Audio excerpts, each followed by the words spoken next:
Hello everyone, my name is Patrick. This is RisingSawWoodWorking, and about 2 months ago I leveled out my miter saw station here and I buried my router table insert. Stupid! Now the router table insert was never meant to stay here. It was always a temporary location. So I've unburied it. So we have the insert now, and well, now we need to put it elsewhere. Where is elsewhere? Why do you ask? Why do you want to know? Do you even want to know? Bro, what are you talking about, man? So where is elsewhere? Well, on my table saw, on the right side specifically of my table saw. And I was going to get the official Harvey router table insert, but the cost of that just doesn't really make sense for me for what it is at this time. But there's been a lot of projects that I've been wanting to do that I've required this little guy right here to do safely, at least. I could still do a lot of them, but I wouldn't be very comfortable doing it. So I'm doing the router table build today. Let's get into it. Starting off, I measure the space that I need to fill. It's 31.5 inches by 20 inches. So using this scrap sheet of plywood from the router sled video, which is coming soon, I first cut out the 31.5 inch dimension.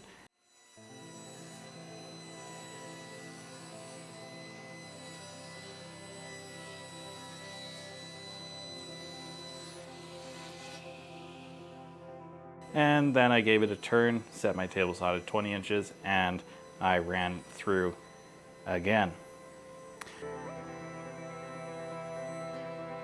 Then I wanted to test if it fit, and it fit very nicely. Almost too nicely, but I think it's going to be actually perfect.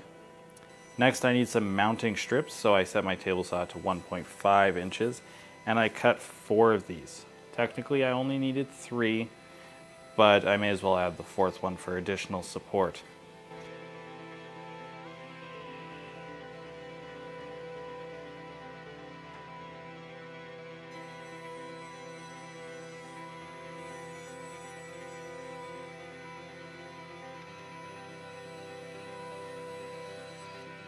Then I used those strips and I drew some lines so I could pre-drill some holes using this Amana countersink bit.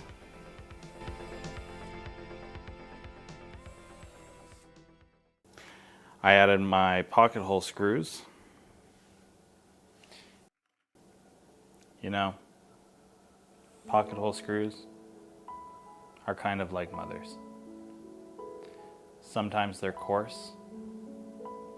Sometimes they're soft. Sometimes they can be a little rough. But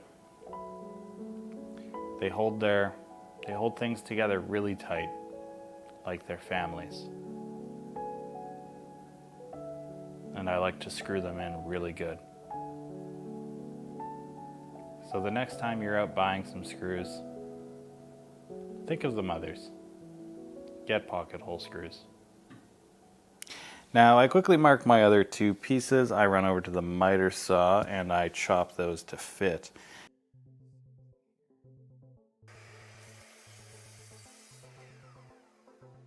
And I repeat the process of screwing those in. I did add a couple screws on the outside of these mounting strips to attach them all together tightly by pre-drilling and then adding some pocket hole screws, just 1 on each side. Then I banged it into place, and honestly it was tight enough that I probably could just leave it and it wouldn't go anywhere.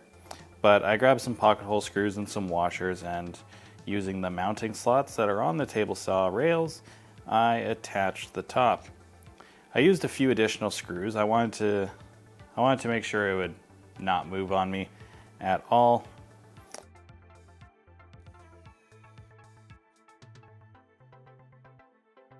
And I also attached it from underneath the table for some added securities. Alright, so I'm under my table and I'm adding my screws to keep it nice and tight. And then I saw you and it made me happy. So I grabbed the top plate, or the insert plate, and I traced it out with a pencil, and then I took a 1/2 inch setup block and I marked some lines just slightly more inside, so slightly smaller square. And then I used a carpenter's square and I made those straight lines. That worked out pretty good. And after I did that, it was time to cut it out. So I used my finger and I poked it a couple times. I stared at it and I poked it, and then it was done. It was amazing. It was completely cut out. Or maybe I forgot to hit the film button. So I'm going to do a rundown of what I just did. I took my drill with a Forstner bit and I went brrr right there and brrr right there, and then I put that away.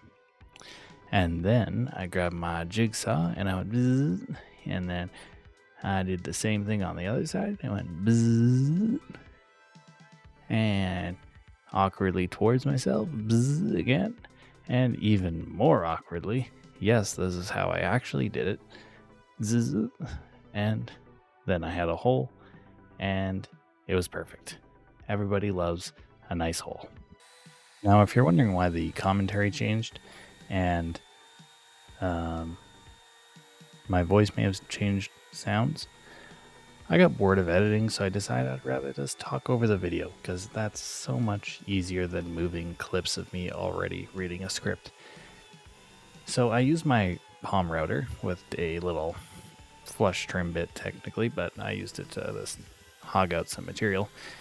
I don't know what direction I'm supposed to go with this. I'm pretty sure I was going the wrong direction at the beginning, but I just continuously did this until I had nice clean edges that were, well, the perfect depth to stick my router base plate into the hole so it would be nice and flush. Then I gave it a quick little sanding to get rid of all the burrs around the screw holes and kind of just get rid of the dust. Yeah. And we're done. Just like that. Project's over. And now we have a nice table insert. So this was just a quick little video to essentially get this going and have a safer way to use my router. There's been quite a few projects I've been wanting to do that require this to at least accomplish safely. So I'm quite excited to finally have this done. Now you may notice I didn't do a fence build on it. That's not because I want to do multiple parts for this video. In fact, it's because I don't want to make that fence. So if you guys want me to make a fence for this, because it would probably come in handy, if this video gets 15,000 likes, yes, I said 15,000, I will make that video and I will do that, because I really don't want to. Anyways, my name is Patrick.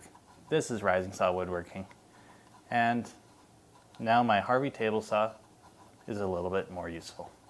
If you enjoyed this video, thank you for watching. Subscribe if you want to see more things like this, or possibly better things like, I don't know, making a really awesome cutting board, or